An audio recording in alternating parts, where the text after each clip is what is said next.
พาร์ท3เดี๋ยวตั้งค่าวิดีโอก่อนตั้งกล้องพี่ตั้งกล้องแล้วนี่นะแต่ละพาร์ทกันนี่แหละวันนี้คอยจะเอาคอยได้ ได้เลยก็ได้นะมือนี้ได้เลยก็ได้นะ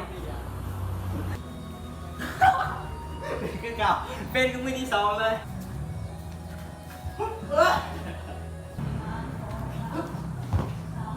ได้นี่คือจะเนียมหลังนะ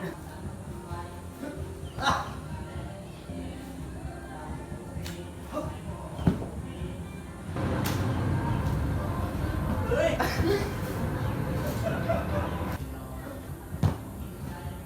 นี่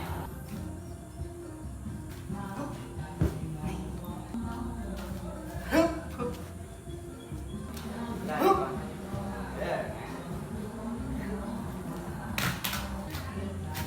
โอ้ยเข้าคุก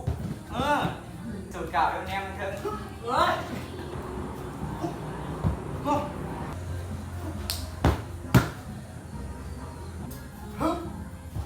เร็วขึ้นเข้าคุก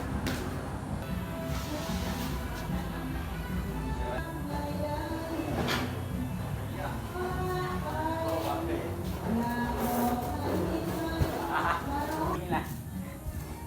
มึงเช็คกล้องเหรอ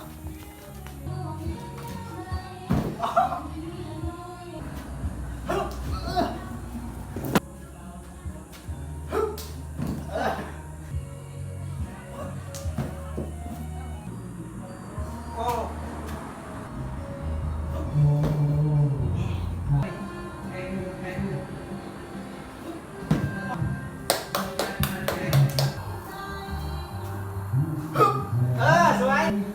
สวยครับเลย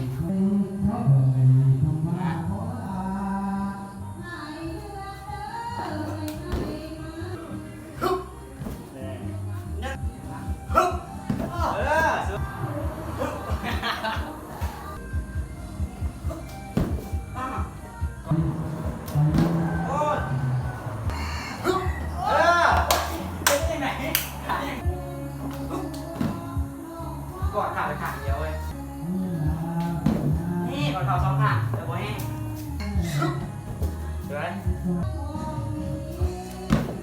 โอ้โหโอ้โหกอดแล้วตักเอาไปเห็นบ่วะ